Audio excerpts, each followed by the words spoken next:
कहानी की शुरुआत होती है 1976 से, जहां हम इंडोनेशिया के एक छोटे से गांव को देखते हैं और यहां गांव के कुछ बच्चे सूखी घास से एक फुटबॉल बनाकर खेलने के लिए खेतों की तरफ जाने लगते हैं। तभी इन्हीं बच्चों में से अब्दी नाम के लड़के का फादर अपने बेटे को सख्त लहजे में वार्निंग देते हुए कहता है कि शाम होने से पहले घर वापस आ जाना। तब यहाँ अब्दी भी अपने फादर से कहता है कि परेशान मत हो, अंधेरा होने से पहले मैं घर वापस आ जाऊंगा। यह कहकर सभी बच्चे फुटबॉल खेलने के लिए खेतों की तरफ चले जाते हैं और खेतों के बीचों बीच पहुंचने के बाद ये लोग फुटबॉल खेलने में इतने मग्न हो जाते हैं कि इन्हें टाइम का पता ही नहीं चल पाता और किसी को भी इस बात का एहसास नहीं था कि अब जल्द ही अंधेरा होने वाला है। लेकिन यहाँ कुछ बच्चे बढ़ते हुए अंधेरे को नोटिस कर लेते हैं और फिर एक एक करके सभी बच्चे अपने घर की तरफ लौटने लगते हैं। मगर अब्दी और उसका दोस्त नोयान डिसाइड करते हैं कि अभी तक पूरी तरह से अंधेरा नहीं हुआ है, इसलिए ये दोनों खेल जारी रखते हैं और खेलते खेलते अचानक इनकी बॉल खेतों के बीचों बीच चली जाती है। तब यहाँ अब्दी होश से काम लेते हुए अपने दोस्त से कहता है कि अभी अंधेरा होने वाला है, इसलिए हमें बॉल को यहीं खेतों के बीच छोड़ देना चाहिए और कल सुबह आकर रोशनी में हम अपनी बॉल को ढूंढ लेंगे। लेकिन नोयान बॉल को अभी ही लेना चाहता था और फिर अब्दी ना चाहते हुए अपने दोस्त के साथ बॉल को ढूंढने के लिए खेतों के बीचों बीच आ जाता है, जहां यह दोनों बॉल को ढूंढने लगते हैं। लेकिन घनी घास होने की वजह से इन्हें बॉल कहीं पर भी दिखाई नहीं देती और बॉल ढूंढते ढूंढते चारों तरफ काला अंधेरा छा जाता है और तभी इन्हें महसूस होता है कि यहाँ खेत में हम दोनों के अलावा कोई और भी है। अब यहाँ डर के मारे अब्दी नोयन से कहता है कि हमें वापस जाना चाहिए, लेकिन नोयन बिना बॉल ढूंढे किसी भी कीमत पर घर वापस जाने को तैयार नहीं था। और फिर जब ये दोनों खेत में कुछ और आगे बढ़ते हैं तभी इन्हें सामने एक अजीब सी लड़की दिखाई देती है जो बहुत ही ज्यादा डरावनी दिख रही थी और वो लड़की इंसान तो बिल्कुल भी नजर नहीं आ रही थी। साथ ही वो लड़की इनकी बॉल अपने हाथों में लेकर खड़ी होती है। अब यहाँ वह लड़की नुयान को अपना बॉल लेने के लिए आगे आने को कहती है। तब नुयान भी उस लड़की की तरफ बढ़ने लगता है। यह देखकर अब्दी उसे रोकने की कोशिश करता है, लेकिन नुयान पूरी तरह से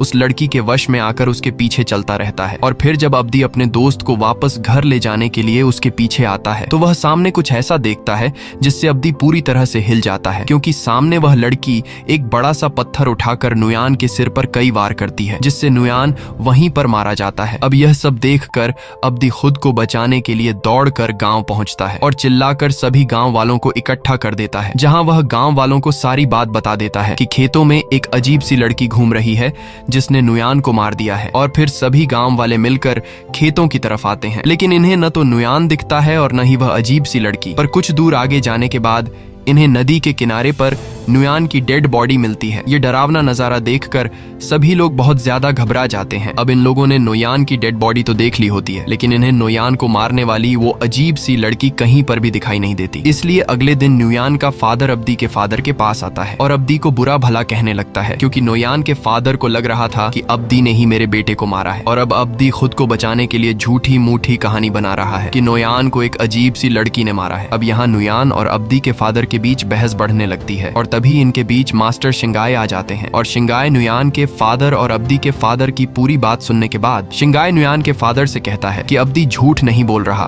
क्योंकि नुयान को सुमाला ने मारा है। ये सुनकर गांव के लोग अजीब सा रिएक्ट करते हैं कि आखिर यह सुमाला कौन है। तब यहाँ शिंगाय गांव के लोगों को सुमाला की पूरी कहानी सुनाने लगता है और कहानी हमें ले जाती है आज से 29 साल पीछे, यानी कि 1947 में, जहाँ हम पीरू गाँव के सबसे अमीर आदमी को देखते हैं जिसका नाम सूजीमन है। अब वैसे तो सूजीमन इस गांव का सबसे अमीर आदमी है, लेकिन ऐसी दौलत का क्या फायदा जिसे संभालने वाला कोई ना हो। दरअसल सूजीमान और सुहानी को शादी किए हुए 11 साल हो गए हैं, लेकिन अब तक इन दोनों का कोई भी बच्चा नहीं है, जिस वजह से ये दोनों काफी परेशान रहते हैं। और इसी चीज का फायदा उठाकर सूजीमन के अंकल उसके पास आते हैं और अंकल सूजीमन से कहते हैं कि अपनी जमीन का कुछ हिस्सा मुझे दे दो ताकि मैं वहाँ फैक्ट्री बना सकूं। लेकिन सूजीमान अपने अंकल को जमीन का थोड़ा सा टुकड़ा भी देने से इनकार कर देता है, क्योंकि यह जमीन सूजीमान के पास अपने ग्रैंडफादर की विरासत होती है। इसलिए सूजीमान अपने परिवार की जमीन को नीलाम होने नहीं देना चाहता था। ये सुनकर अंकल गुस्सा हो जाते हैं और सूजीमान से कहते हैं कि तुम्हारी ये सारी जमीन जल्द ही मेरी होने वाली है, क्योंकि तुम्हारा कोई वारिस नहीं है और मेरे 3 बच्चे हैं, इसलिए अब जल्द ही मैं कोर्ट जाकर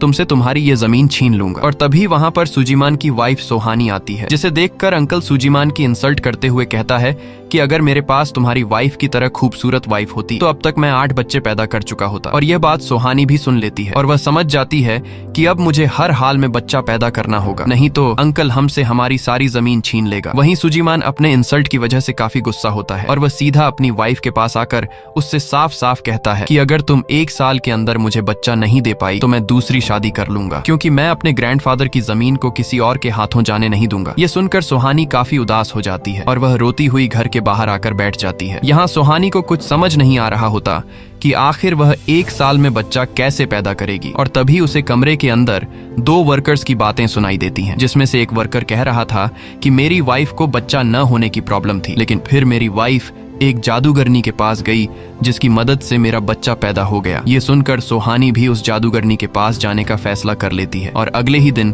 सुहानी घर की एक नौकरानी के साथ बिना अपने हस्बैंड को बताए गाड़ी में बैठकर जादूगरनी की तरफ निकल पड़ती है। और जंगल से होते हुए यह लोग एक बड़ी सी नदी के किनारे तक पहुंच जाते हैं, जहां एक मछुआरा इन दोनों को बोट में बिठाकर नदी पार करवा देता है और इन्हें जादूगरनी के घर के पास छोड़ देता है। अब यहाँ सुहानी अपने घर की नौकरानी को बाहर छोड़कर खुद अकेले जादूगरनी के घर के अंदर आती है, जहां जादूगरनी के घर के अंदर काफी अजीब सी चीजें रखी गई थी। अब यहाँ सुहानी उस जादूगरनी से कहती है कि मुझे एक बच्चा चाहिए, जिस पर वो जादूगरनी पहले से सुहानी को समझा देती है कि मैं तुम्हें बच्चा तो दे सकती हूँ, लेकिन मैं ये सारा काम काले जादू और शैतान की मदद से करूंगी, इसलिए अगर तुम तैयार हो तो मैं तुम्हें बच्चा दे सकती हूँ। अब यहाँ काले जादू और शैतान का सुनकर सुहानी घबरा जाती है, लेकिन उससे किसी भी कीमत पर अपने हस्बैंड की जमीन बचाने के लिए बच्चा चाहिए था, इसलिए सुहानी हाँ कर देती है। और फिर यहाँ जादूगरनी सुहानी को समझाती है कि मैं तुम्हें एक नहीं बल्कि 2 बच्चे दूंगी, जिसमें एक बच्ची शैतान की होगी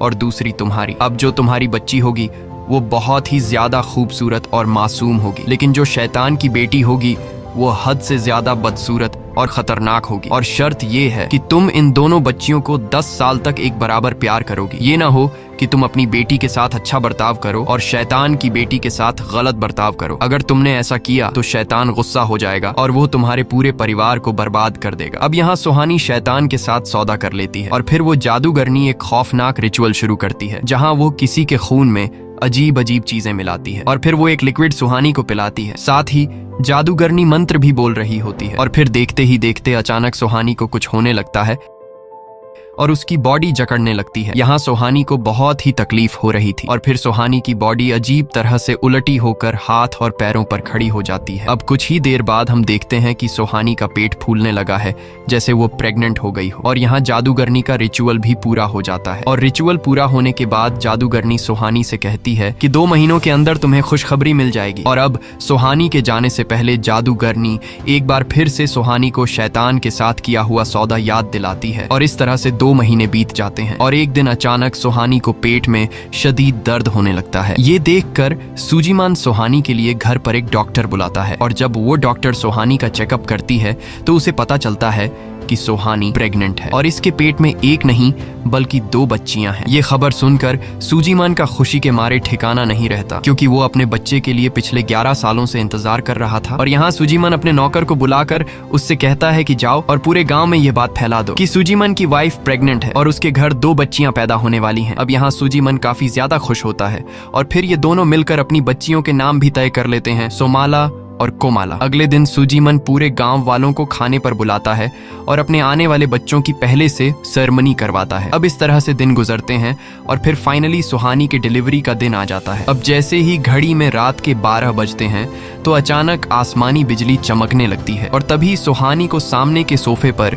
एक अजीब सा मॉन्स्टर बैठा हुआ दिखाई देता है, जिससे सुहानी समझ जाती है कि ये शैतान है और वो अपनी बेटी के आने का इंतजार कर रहा है। अब काफी दर्द झेलने के बाद सुहानी की जब पहली बेटी पैदा होती है तो वो बच्ची बिल्कुल चुपचाप होती है और बिल्कुल भी हरकत नहीं कर रही होती। ये देखकर ये लोग समझ जाते हैं कि ये बच्ची जिंदा नहीं है और फिर आंट उस मरी हुई बच्ची को पास के झूले में रख देती है। इसके बाद डॉक्टर दूसरी बच्ची को डिलीवर करने की कोशिश करती है और फिर कुछ ही देर बाद सुहानी की दूसरी बेटी भी जन्म ले लेती है, जिसकी रोने की आवाज सुनकर सुजीमान खुशी से कमरे के अंदर आता है। और कमरे के अंदर आते ही जब सुजीमान झूले में रखी गई अपनी मरी हुई बेटी को देखता है तो वो काफी ज्यादा उदास हो जाता है, लेकिन जैसे ही सुजीमान की नजर अपनी दूसरी बेटी पर पड़ती है तो वो गुस्से से भड़क जाता है, क्योंकि यह बच्ची कोई नॉर्मल बच्ची नहीं दिख रही थी, बल्कि वो बहुत ही ज्यादा डरावनी थी। थी। ये देखकर सुजीमन पूरी तरह से टूट जाता है और फिर गुस्से में चाकू उठाकर अपनी उस बदसूरत बच्ची को मारने लगता है। तब यहाँ सुहानी सुजीमन को रोकने की कोशिश करती है, क्योंकि सुहानी को पता था कि यह शैतान की बेटी है और अगर यह बच्ची मारी गई तो शैतान हमारा जीना हराम कर देगा। लेकिन दर्द के मारे सुहानी खड़ी होकर सुजीमन को रोक नहीं सकती थी और फिर सुजीमन उस लड़की को खत्म कर देता है, जो कि यह काम आगे जाकर इन लोगों को बहुत ही मुश्किल में डालने वाला था, क्योंकि सुहानी ने शैतान के साथ वादा किया था कि वो 10 सालों तक दोनों बच्चों को एक ही बराबर प्यार करेगी। लेकिन सुजीमन को बिल्कुल भी इस बात की खबर नहीं होती और 10 साल तो दूर बल्कि सुजीमन ने शैतान की बेटी को पैदा होते ही मार दिया। अब जैसे ही सुजीमान उस लड़की को मारता है तभी अचानक सुजीमान की पहली बेटी जो मरी हुई पैदा हुई थी वो अचानक जिंदा हो जाती है और रोने लगती है। ये देखकर सुजीमन काफी ज्यादा खुश हो जाता है। इसके बाद कहानी 3 साल आगे बढ़ती है और हम सुजीमन की बेटी को देखते हैं जिसका नाम कोमाला है। और यहाँ सुजीमन अपनी बेटी को चलना सिखा रहे होते हैं, लेकिन कोमाला चल नहीं पा रही होती क्योंकि कोमाला एक साइड से अपाहिज है। उसका एक साइड का हाथ और पांव काम नहीं करते। अब यहाँ टेबल पर बैठे सुजीमन के रिश्तेदार कहते हैं कि सुजीमन भी जब छोटा था तब वो भी इसी तरह एक साइड से अपाहिज था, लेकिन फिर वक्त के साथ वो ठीक हो गया। और यहाँ हम देखते हैं कि सुजीमन अपनी बेटी के इस अपाहिजपन की वजह से खुश नहीं है और इस तरह से 2 साल और गुजर जाते हैं और हम देखते हैं कि कोमाला 5 साल की हो चुकी है, लेकिन उसकी हरकतें बाकी बच्चों से काफी अलग हैं और वो हर एक बात पर गुस्सा करने लगती है। और एक दिन जब कोमाला साइकिल के साथ खेल रही होती है तभी वहाँ पर सुहानी आती है और वो कोमाला को ऐसा करने से मना करती है क्योंकि उसे चोट लग जाएगी। लेकिन यह सुनकर कोमाला गुस्सा हो जाती है और वो सुहानी पर जोर से चिल्लाने लगती है और यह देखकर सुजीमन को भी गुस्सा आ जाता है और फिर वो कोमाला को उठाकर कमरे में बंद कर देता है, जहाँ वो अपना सिर जोर जोर से बेड के साथ मारने लगती है, जिससे हमें पता चलता है कि कोमाला बिल्कुल भी नॉर्मल नहीं है। अब सुजीमन परेशान होकर घर के नौकर को बुलाता है और फिर वो नौकर सुजीमन के कहने पर कोमाला के हाथ पैर रस्सियों से बांध लेता है, जिसके बाद वो नौकर कोमाला को घसीटते हुए बाहर उस रूम में ले जाता है जहाँ पर जानवर बांधे जाते थे और फिर कोमाला के पीछे शेड रूम का दरवाजा बंद कर दिया जाता है। अब यहाँ हमें 3 साल बाद 1955 का सीन दिखाया जाता है, जहाँ एक दिन अचानक कोमाला घर से गायब हो जाती है और किसी को नहीं पता था कि कोमाला कहाँ चली गई। अब यहाँ कोमाला के बारे में सोचते हुए उसके पेरेंट्स परेशान हो जाते हैं और उसे ढूंढने लगते हैं। वहीं हम कोमाला को मार्केट के बीचों बीच देखते हैं, जो अपनी जेल जैसी जिंदगी से तंग आकर चुपके से यहाँ तक पहुंची होती है। और तभी कोमाला की नजर कुछ बच्चों पर पड़ती है जो आपस में खेल रहे होते हैं, जिसे देखकर अपाहिज कोमाला काफी खुश हो रही होती है। लेकिन जैसे ही उन बच्चों की नजर कोमाला पर पड़ती है तो बच्चे कोमाला को देखकर उसका मजाक उड़ाने लगते हैं। अब यहाँ एक लड़का कोमाला के चेहरे पर मिट्टी लगाकर उसका चेहरा बिगाड़ देता है और फिर सभी लड़के कोमाला को पत्थर से मारने लगते हैं। बेचारी कोमाला अपाहिज होने की वजह से कुछ भी नहीं कर पाती और रोने लगती है। वहीं कुछ दूरी पर कोमाला के पेरेंट्स भी यह सब देख रहे होते हैं, लेकिन वह कोमाला की मदद करने के लिए नहीं आते। अब यहाँ सुजीमन गुस्से में कोमाला को पकड़ता है और उसे जानवरों के शेड में बंद कर देता है। अब यह सब काफी नहीं था कि सुजीमन एक स्टिक मंगवाता है और कोमाला की पिटाई करने लगता है और यह सब सुहानी भी देख रही होती है, लेकिन वह अपने हस्बैंड को रोकती नहीं। दरअसल सुजीमन ने कोमाला को घर से बाहर निकलने से मना किया था, लेकिन मना करने के बावजूद भी कोमाला चुपके से मार्केट चली गई, जिस वजह से आज पूरे मार्केट में सुजीमन की इंसल्ट हुई। अब यहाँ आंटी सू एक छोटी बच्ची के साथ इतनी ज्यादती देखते हुए सुजीमन से कहती है कि यह बच्ची है, इसे और मत मारो, लेकिन सुजीमन किसी की भी बात नहीं सुनता और कोमाला की खूब पिटाई करके चला जाता है। अब यहाँ आंटी कोमाला के जख्मों पर मरहम लगाने लगती है और कोमाला भी दर्द की वजह से रो रही होती है। उस बेचारी को तो यह भी समझ नहीं आता कि आखिर उसकी गलती क्या थी। अब कुछ देर बाद आंटी सू कोमाला को एक डॉल देती है, जिसे देखकर कोमाला काफी खुश हो जाती है। दरअसल आज कोमाला 8 साल की हो गई है, जबकि यह बात कोमाला के पेरेंट्स को बिल्कुल याद ही नहीं होती, लेकिन आंटी सू को अच्छी तरह से याद होता है और यह डॉल कोमाला के जन्मदिन का तोहफा होता है, जिसे पाकर कोमाला काफी खुश होती है। अब रात को कोमाला जब उस डॉल को सीने से लगाकर सो रही होती है तभी उसे सामने वाली अलमारी से किसी की आवाज सुनाई देती है, जिसे सुनकर कोमाला उठकर बैठ जाती है और तभी सामने वाली अलमारी से एक लड़की बाहर निकलती है जो बहुत ही ज्यादा डरावनी दिख रही थी। और यह लड़की कोई और नहीं बल्कि कोमाला की जुड़वा बहन सोमाला होती है, जिसे पैदा होते ही सुजीमन ने मार दिया था। अब यहाँ कोमाला अपनी बहन सोमाला को देखकर डर जाती है। तब सोमाला उसे समझाती है कि डरो मत, मैं तुम्हारी बहन हूँ और मैं तुम्हें कुछ भी नहीं कहूंगी। अब यहाँ सोमाला अपनी बहन से बहुत ही प्यार से बात करती है और अपने पेरेंट्स के खिलाफ भड़काते हुए कहती है कि मुझे पता है कि तुम्हारे पेरेंट्स तुम्हें हर रोज मारते हैं, लेकिन तुम परेशान मत हो, आज के बाद मैं तुम्हारी मदद करूंगी क्योंकि मैं तुम्हारी बहन हूँ। साथ ही वह सुजीमन पर बहुत ज्यादा गुस्सा होते हुए कहती है कि मेरे पैदा होते ही मुझे मार दिया गया क्योंकि मैं बदसूरत थी। अब यहाँ सोमाला अपनी बहन कोमाला को गले लगाती है और पहली बार कोमाला को किसी अपने का एहसास होता है, लेकिन सोमाला के चेहरे को देखते हुए हमें पता चलता है कि अब यह लड़की कोमाला की मदद से सुजीमन और सुहानी का जीना हराम करने वाली है। और फिर अगले ही दिन कोमाला पियानो बजाने लगती है, लेकिन पता नहीं क्यों सुजीमन को पियानो की आवाज तंग करने लगी और फिर वह गुस्से से सीधा कोमाला के पास आकर उसे थप्पड़ मारकर पियानो बजाने से रोक देता है। अब यह सब सुहानी भी देख रही होती है और उसे पता होता है कि सुजीमन मेरी बेटी के साथ गलत कर रहा है, लेकिन फिर भी वह अपने हस्बैंड से कुछ नहीं कहती। वहीं कोमाला आज अजीब सा रिएक्ट कर रही होती है क्योंकि अब वह सोमाला के कंट्रोल में है। और फिर तभी हम देखते हैं कि कोमाला का जो एक साइड पैरालाइज था जिससे वह चल नहीं पाती थी, अब वह साइड बिल्कुल पूरी तरह से ठीक हो चुका है और फिर वह बिल्कुल नॉर्मल तरीके से चलकर सीधा अपने फादर के रूम में जाती है, जहां सुजीमन कोमाला को अपने पैरों पर बिल्कुल ठीक से चलते हुए देखकर सोच में पड़ जाता है। लेकिन इससे पहले कि वो कुछ कर पाता तभी कोमाला एक पेन उठाकर अपने फादर के हाथ में घोंप देती है, जिससे सुजीमन दर्द से चिल्ला उठता है। लेकिन साथ ही सुजीमन हैरान हो जाता है कि आखिर उसकी बेटी चल कैसे पा रही है, जबकि हमें तो पता है कि यह सब कोमाला खुद नहीं बल्कि उससे सोमाला करवा रही है। अब यहाँ सुजीमन इस बारे में ज्यादा न सोचते हुए कोमाला के इस हरकत से गुस्सा होकर उसे क्रॉस के साथ बांध लेता है और फिर वो सज्जा के तौर पर कोमाला को तेज धूप में खेतों के बीच लटका देता है। यहाँ कोमाला अपनी मदर को मदद करने के लिए पुकारती है, लेकिन सुहानी अपनी बेटी कोमाला की बिना मदद किए वहां से चली जाती है और ये देखकर कोमाला नफरत की आग में जलने लगती है। अब रात को कोमाला अपने पेरेंट्स के साथ टेबल पर बैठकर खाना खा रही होती है, लेकिन तभी सोमाला फिर से कोमाला की बॉडी में आ जाती है और कोमाला अजीब सी हरकतें करने लगती है और देखते ही देखते कोमाला खाने के टेबल के ऊपर चढ़कर पेशाब कर देती है। यह देखकर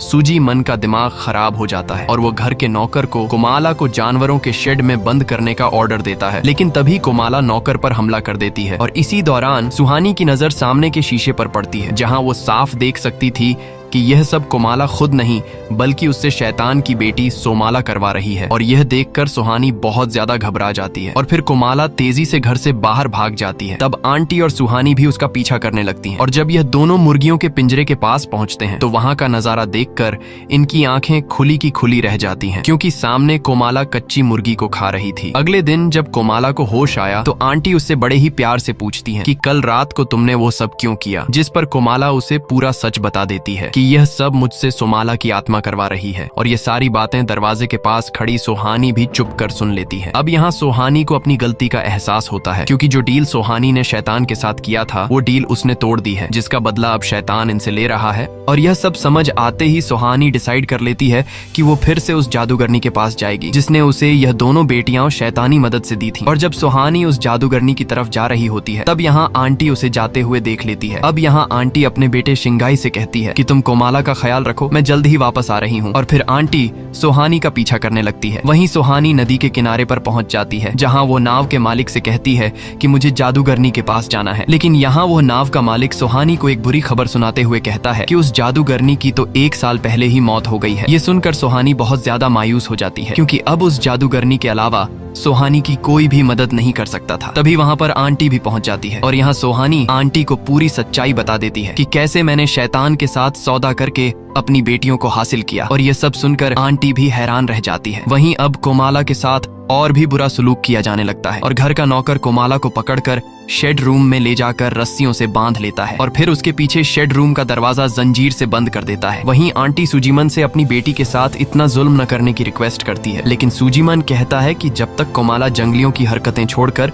इंसान की तरह नहीं बनती तब तक वह हर रोज इसी कमरे में जानवरों की तरह बंद रहेगी। अगले दिन जब कोमाला अपने कमरे में होती है तभी बाहर वही बच्चे फिर से आते हैं जिन्होंने कुछ अरसे पहले मार्केट में कोमाला को पत्थरों से मारा था। और अब यहाँ वह लड़के फिर से कोमाला को खेलने के बहाने नीचे बुलाते हैं और ना समझ कोमाला फिर से खेलने के लिए उनके पास जाती है। और यहाँ एक बार फिर से सभी लड़के मिलकर कोमाला को तंग करते हैं और उसके चेहरे को मिट्टी से गंदा कर देते हैं। अब ये सब काफी नहीं था कि वह लड़के कोमाला को मारने लगते हैं और कोमाला रोने लगती है, लेकिन तभी वहाँ पर आंटी आकर सभी लड़कों को भगा देती है, जबकि वहीं पास में कोमाला के पेरेंट्स खड़े थे, लेकिन वह दोनों अपनी बेटी को बचाने के लिए नहीं आए। और यह देखकर कोमाला के दिल में अपने पेरेंट्स के लिए नफरत की आग जन्म ले लेती है। अब जैसे ही रात होती है तो हमेशा की तरह कोमाला को जानवरों के शेड में बंद कर दिया जाता है। और कुछ ही देर बाद जब सुजीमन और सुहानी डिनर कर रहे होते हैं तभी सुहानी को शेड से काफी अजीब सी आवाज सुनाई देने लगती है और वह समझ जाती है कि शेड में कुछ न कुछ तो गड़बड़ है। और यह बात वह सुजीमन से भी कहती है, लेकिन यहाँ सुजीमन कहता है कि मुझे तो कोई आवाज नहीं सुनाई दे रही, यह तुम्हारा वहम होगा। और जब हम शेड के अंदर का सीन देखते हैं तो हमें पता चलता है कि कोमाला खुद को आजाद कर चुकी है और वह फिर से नॉर्मल तरीके से अपने पैरों पर चलने लगती है, जिसका मतलब कि अब कोमाला की बॉडी सोमाला के कंट्रोल में है। और फिर फिर वह पास रखे एक संदूक को खोलती है जिसमें एक चाकू पड़ा हुआ होता है और कोमाला उस चाकू को उठाकर काफी अजीब तरह से हंसने लगती है, जैसे वह कुछ गलत करने जा रही हो। इसी दौरान हम गांव के एक लड़के को देखते हैं और यह वही लड़का होता है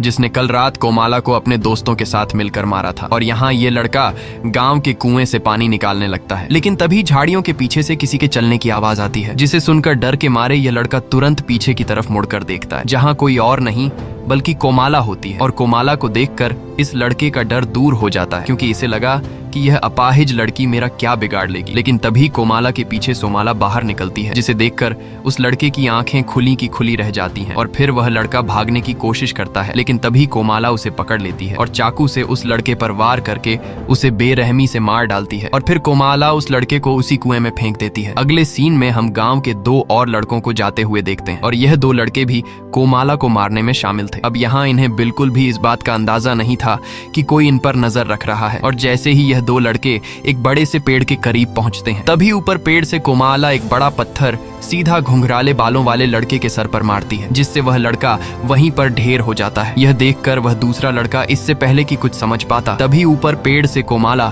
उस दूसरे लड़के पर छलांग मारती है और इस दूसरे लड़के को भी चाकू से खत्म कर देती है। अगली सुबह गांव के सभी लोग अपने बच्चों को ढूंढने के लिए निकलते हैं, लेकिन इन्हें न तो बच्चे मिलते हैं और न ही उनकी लाशें। और यहाँ किसी को भी समझ नहीं आ रहा होता कि आखिर गांव के 3 बच्चे कहाँ गायब हो गए। वहीं कोमाला को परेशान करने वाले बाकी बच्चे भी परेशान होते हैं कि हमारे 3 दोस्त आखिर कहाँ चले गए। और तभी इनके सामने कोमाला आती है और मुस्कुराते हुए इनके सामने बॉल रखकर चली जाती है। ये देखकर इन लड़कों के दिमाग में फिर से मस्ती सूझती है, लेकिन इन्हें पता नहीं था कि यह मजाक इन्हें काफी महंगा पड़ने वाला है और ये लोग बॉल उठाकर फिर से कोमाला का मजाक उड़ाने लगते हैं। अब जैसे ही एक लड़का आगे बढ़ते हुए कोमाला के करीब आता है, तभी कोमाला उस पर चाकू से वार करके उसे खत्म कर देती है। ये देखकर बाकी बच्चे घबरा जाते हैं और फिर कोमाला इन्हें भागने का मौका ही नहीं देती और एक एक करके सभी लड़कों को बेरहमी से मार डालती है। अगले दिन आंटी जब कुएं से पानी निकाल रही होती है तो उसे पानी में खून दिखाई देता है, जिसे देखकर वो काफी घबरा जाती है और वो फौरन घर के नौकर को बुलाती है। अब घर का नौकर जब कुएं की जांच करता है तो इन्हें कुएं के अंदर से एक लड़के की लाश मिलती है। ये वही लड़का होता है जिसे कल रात कोमाला ने मारकर कुएं में फेंक दिया था। वहीं गांव वालों को खेतों के बीचों बीच बाकी लड़कों की लाशें भी मिलती हैं, जिसे देखकर सभी लोग काफी घबरा जाते हैं। और जो बाकी 2 बच्चे थे, उन 2 बच्चों की लाशें भी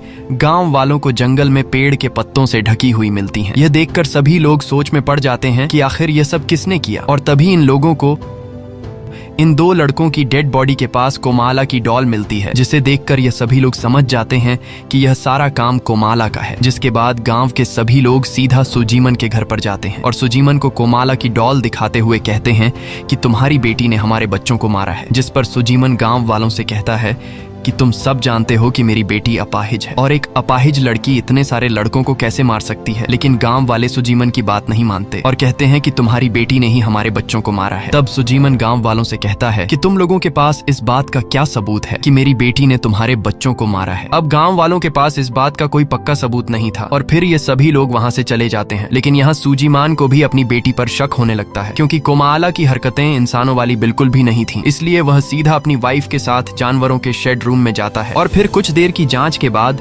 सुजीमन को दीवार में एक बड़ा सा छेद दिखाई देता है, जिसे बोरे से छुपाया गया था। ये देखकर सुजीमन समझ जाता है कि कोमाला इस रास्ते से बाहर निकलती है और यहाँ सुजीमन को इस बात पर भी यकीन होने लगता है कि गांव में मारे गए सारे बच्चे कोमाला के हाथों ही मरे हैं। लेकिन तभी सोहानी सुजीमन से कहती है कि यह सब कोमाला ने नहीं बल्कि सोमाला की आत्मा कोमाला से करवा रही है। और फिर यहाँ सुहानी सुजीमन को सारी सच्चाई बता देती है कि कैसे मैंने शैतान के साथ सौदा करके इन 2 बच्चियों को हासिल किया। अब यह सब सुनकर सुजीमन की सांसें थम जाती हैं और फिर वो खुद सीधा कोमाला से बात करने जाता है और यहाँ वो कोमाला से बड़े ही प्यार से बात करने लगता है। साथ ही वो अपनी बेटी को भरोसा दिलाता है कि आज के बाद मैं तुम पर कभी भी हाथ नहीं उठाऊंगा। ये सुनकर कोमाला रोने लगती है, क्योंकि पिछले कई सालों से सुजीमन ने कोमाला के साथ प्यार से बात नहीं की थी, जबकि वो तो अपने पेरेंट्स का प्यार ढूंढ रही थी और आज अपने फादर का प्यार पाकर वो पिछले कई सालों से उसके साथ हो रही ज्यादती को भूलकर वो अपने फादर को सारी सच्चाई बता देती है कि मुझसे यह सब सोमाला की आत्मा करवा रही है। यह सुनते ही सुजीमन गहरी सोच में पड़ जाता है और एक बार फिर से वो अपनी बेटी के साथ हाथ न उठाने का किया हुआ वादा तोड़कर घर के नौकर को बुलाता है और उसे ऑर्डर देता है कि कोमाला पूरे गांव के लिए एक खतरा है, इसलिए तुम कोमाला को फिर से शेड रूम में ले जाकर पहले से ज्यादा कसकर बांधो। इसके बाद सुजीमन फैसला करता है कि अब वो एक तांत्रिक तांत्रिक के पास जाएगा जो काले जादू और शैतानी अमल को तोड़ सकता है। वहीं घर का नौकर कोमाला को पहले से और ज्यादा कसकर बांध देता है और यहाँ कोमाला रो रही होती है। तब उसके पास आंटी आती है और उससे प्यार करने लगती है। यहाँ कोमाला आंटी के इतने प्यार को देखते हुए उससे कहती है कि आज रात मैं 10 साल की हो जाऊंगी, जिस वजह से सोमाला मेरी बॉडी पर पूरी तरह से कंट्रोल ले लेगी। और सोमाला ने मुझसे कहा है कि आज रात वो यहाँ पर मौजूद सभी लोगों को मार देगी और मैं नहीं चाहती हूँ कि तुम मारी जाओ, क्योंकि तुमने एक माँ की तरह मेरा ख्याल रखा है। इसीलिए मैं चाहती हूँ कि तुम अभी के अभी इस गाँव को छोड़कर कहीं दूर चली जाओ, क्योंकि आज रात इस पूरे गाँव में मौत का खेल शुरू हो जाएगा। अब यहाँ आंटी कोमाला को छोड़कर नहीं जाना चाहती थी। तब कोमाला आंटी से कहती है कि अगर तुम मुझे खुश देखना चाहती हो तो यहाँ से चली जाओ। और साथ ही कोमाला पिछले कई सालों से उसका ख्याल रखने के लिए आंटी का शुक्रिया अदा करती है। और फिर यहाँ आंटी कोमाला को रोते हुए आखिरी बार गले लगा लेती है, जिसके बाद वो अपने बेटे शिंगई को लेकर सुजीमन के घर से दूर निकल पड़ती है। तब यहाँ आंटी का बेटा शिंगई अपनी माँ से बार बार कह रहा होता है कि हम ये घर क्यों छोड़कर जा रहे हैं, जबकि यहाँ हमें खाने पीने के लिए सब कुछ मिल रहा है। लेकिन आंटी उसे कुछ नहीं बताती और अपने बेटे को लेकर सुजीमन के घर से दूर निकल जाती है। वहीं दूसरी तरफ सुजीमन एक तांत्रिक के पास पहुंच चुका होता है और सुजीमन उस तांत्रिक को अपनी पूरी सच्चाई बता देता है जो कुछ उसकी वाइफ ने किया था। अब यहाँ तांत्रिक कुछ मंत्र पढ़ता है और फिर अचानक उसकी आंखें बिल्कुल सफेद हो जाती हैं, जिसके बाद वो सुजीमन को बताता है कि तुमने शैतान की बेटी को मारकर बहुत ही बड़ी गलती की है। शैतान अपनी बेटी की मौत से बहुत ज्यादा गुस्से में है और आज रात शैतान की बेटी पूरी तरह से तुम्हारी बेटी की बॉडी पर अपना कंट्रोल ले लेगी। इसलिए अगर रात होने से पहले तुमने शैतान की बेटी को अपनी बेटी की बॉडी में जाने से नहीं रोका तो शैतान की बेटी एक एक करके तुम सभी से अपना बदला लेगी। अब यहाँ सुजीमन तांत्रिक से पूछता है कि मैं अपनी बेटी को ठीक कैसे कर सकता हूँ, जिस पर वो तांत्रिक बताता है कि अगर तुम सोमाला को मेरे पास यहाँ लेकर आओ तो मैं रिचुअल करके तुम्हारी बेटी की बॉडी से सोमाला को हमेशा के लिए दूर कर दूंगा। और फिर वो तांत्रिक सुजीमन को एक चाकू देते हुए कहता है कि अगर तुम सोमाला को कंट्रोल नहीं कर सके और तुम समझ जाओ कि तुम सोमाला को मेरे पास नहीं लेकर आ सकते हो, तब तुम यह चाकू सीधा सोमाला के दिल में घोंप देना, जिसमें सोमाला के साथ कोमाला भी मारी जाएगी। अब यहाँ सुजीमन तांत्रिक की बात को मानते हुए चाकू लेकर अपने घर की तरफ निकल पड़ता है। वहीं दूसरी तरफ घर के नौकर की एक अजीब आवाज से आंख खुलती है और जब वह उस जगह पर आता है जहाँ उसने कोमाला को बांध रखा था तो वह देखता है कि कोमाला खुद को आजाद कर चुकी है। और फिर तभी पास की झाड़ियों में से कोमाला रोते हुए दिखाई देती है। अब नौकर जैसे ही कोमाला को पकड़ने की कोशिश करता है तभी कोमाला उस पर चाकू से वार करती है, लेकिन नौकर जैसे तैसे करके चाकू के वार से खुद को बचा लेता है और फिर वो अपनी जान बचाने के लिए घर की तरफ भागता है। लेकिन कोमाला उसका पीछा नहीं छोड़ती और फिर कोमाला घर के अंदर आकर नौकर के पीछे चाकू फेंकती है जो सीधा नौकर की बॉडी के आर पार चला जाता है। इसके बाद वो बेरहमी से उसका गला काट देती है। अब बारी थी सुहानी की और सुहानी अपने कमरे में सो रही होती है, लेकिन तभी उसकी आंख पियानो की आवाज से खुल जाती है और जब वो पियानो की आवाज को फॉलो करते हुए पियानो के करीब आई तो वहाँ उसने देखा कि कोमाला पियानो बजा रही है। और यहाँ कोमाला काफी डरावनी मुस्कुराहट से सुहानी की तरफ देखती है और फिर वो एक बड़ा सा चाकू लेकर उसकी तरफ बढ़ने लगती है। यह देखकर सुहानी काफी ज्यादा डर जाती है और तभी सुहानी की नजर सामने के शीशे पर पड़ती है जिसमें वो साफ देख सकती थी कि यह सब सोमाला मेरी बेटी से करवा रही है। अब यहाँ सुहानी पीछे की तरफ जाते हुए कांपती आवाज में कोमाला से माफी मांगती है, लेकिन तभी वो पीछे घर के नौकर की लटकी हुई डेड बॉडी से टकराती है, जिसकी डेड बॉडी को देखकर सुहानी समझ जाती है कि अब सोमाला मुझे भी मारने वाली है। और फिर सुहानी खुद को बचाते हुए भागकर ऊपर वाले फ्लोर के कमरे में छिप जाती है, लेकिन सोमाला वहां भी पहुंचकर दरवाजे पर चाकू से कई वार करके दरवाजा तोड़कर अंदर आ जाती है और फिर वह सीधा अपनी माँ के पैर पर चाकू से वार करके उसे बुरी तरह से घायल कर देती है। अब यहाँ सुहानी रो रो कर सोमाला से माफी मांगती है, लेकिन सोमाला आज किसी को माफ करने के मूड में नहीं थी और यह बात पहले से सुहानी जानती थी कि सोमाला मुझे माफ नहीं करेगी, क्योंकि उसने सब कुछ जानने के बावजूद भी पिछले कई सालों से कोमाला के साथ गलत होने दिया और आज सुहानी को अपनी गलती का एहसास होता है। अब यहाँ सुहानी अपनी आखिरी इच्छा के तौर पर सोमाला से कहती है कि मैं एक बार अपनी बेटी कोमाला से बात करना चाहती हूँ। तब सोमाला मान जाती है और वह अपनी बॉडी का कंट्रोल वापस कोमाला को दे देती है। अब यहाँ सुहानी रो रो कर कोमाला से माफी मांगती है कि मैं एक अच्छी माँ बन नहीं पाई। अब कोमाला अपनी माँ की यह हालत देखकर काफी दुखी हो जाती है और वह अपनी तरफ से सुहानी को माफ कर देती है, लेकिन सोमाला उसे माफ करने के लिए तैयार नहीं थी और फिर सोमाला बेरहमी से सुहानी को मार डालती है। अब कुछ देर बाद सुजीमन भी अपने घर पहुंच जाता है और जब वह सीढ़ियों के नीचे घर के नौकर की लाश देखता है तो वह अपनी वाइफ के लिए परेशान होकर सीधा ऊपर वाले फ्लोर पर आता है, जहाँ उसे अपनी वाइफ की लाश भी दिखाई देती है, जिसे देखकर सुजीमन जोर जोर से रोने लगता है और वह अंदर ही अंदर पूरी तरह से टूट जाता है। अब यहाँ सुजीमन समझ जाता है कि मेरी वाइफ और घर के नौकर ने कोमाला के साथ इतना बुरा नहीं किया है जितना बुरा मैंने कोमाला के साथ किया है, इसलिए अब कोमाला मुझे भी नहीं छोड़ने वाली है। लेकिन इससे पहले कि सुजीमन अपनी जान बचाकर भाग पाता, तभी उसकी नजर कमरे के अंदर रखी गई कुर्सी पर पड़ती है, जिस पर कोमाला बैठी होती है और साथ ही वहाँ सोमाला भी खड़ी होती है और सोमाला काफी डरावनी नजर से सुजीमन की तरफ देखती है। इसके बाद सोमाला सुजीमन की नजरों के सामने कोमाला की बॉडी के अंदर चली जाती है, यानी कि अब फिर से कोमाला की बॉडी पर सोमाला का कंट्रोल है और फिर सोमाला सुजीमन की तरफ बढ़ते हुए उस पर हमला कर देती है, जिससे सुजीमन का पैर बुरी तरह से घायल हो जाता है।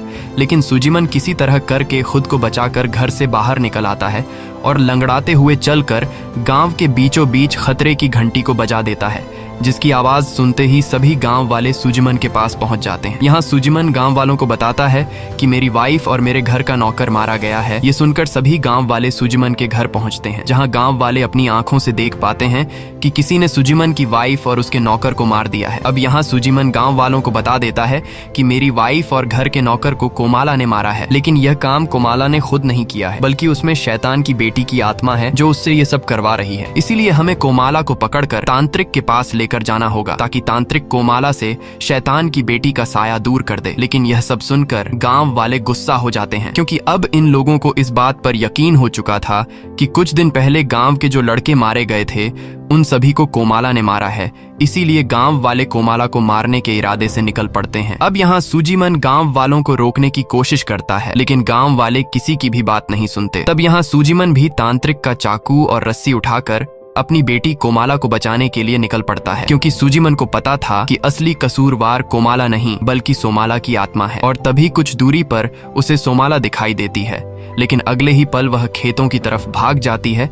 तब सुजीमन भी उसका पीछा करने लगता है और जैसे ही सुजीमन खेतों के बीचों बीच पहुंचता है, तभी पीछे से अचानक सोमाला उस पर हमला कर देती है, जिससे सुजीमन नीचे गिर जाता है। लेकिन तभी सुजीमन एक बड़ा सा पत्थर उठाकर सीधा सोमाला के सिर पर वार करता है, जिससे सोमाला बेहोश हो जाती है। अब मौके का फायदा उठाते हुए सुजीमन सोमाला को तांत्रिक के पास ले जाने के लिए उसे एक बोरी में बंद कर देता है। लेकिन कुछ ही देर बाद सोमाला बोरी के अंदर होश में आ जाती है और होश में आने के बाद कोमाला सुजीमन से कहती है कि तुम भी बचपन में अपाहिज थे, लेकिन अपाहिज होने के बावजूद तुम्हारे पेरेंट्स ने तुम्हें प्यार दिया और तुम्हें सपोर्ट किया, जिससे तुम्हें हिम्मत मिली और तुम ठीक हो गए। मगर तुमने मेरे साथ ऐसा बर्ताव बिल्कुल भी नहीं किया, बल्कि तुमने हमेशा मेरे अपाहिजपन की वजह से मुझसे नफरत की और मुझे हर वक्त तकलीफ दी। ये सुनकर सुजीमन को अपनी गलती का एहसास हो जाता है और वो रो रो कर अपनी बेटी से माफी मांगता है। लेकिन अब बोरी में से कोमाला की आवाज आना बंद हो जाती है और जब सुजीमन हिम्मत जुटाकर बोरी को चेक करता है तो उसे पता चलता है कि कोमाला बोरी में से गायब हो चुकी है। दरअसल सोमाला की आत्मा ने कोमाला को बोरी से निकाल दिया होता है। अब इससे पहले कि सुजीमन खुद को संभाल पाता, तभी पीछे से सोमाला उस पर चाकू से हमला कर देती है, जिससे सुजीमन दर्द से चिल्ला उठता है। और अब जब दोबारा सोमाला उस पर हमला करने आती है, तब सुजीमन जल्दी से एक लकड़ी उठाकर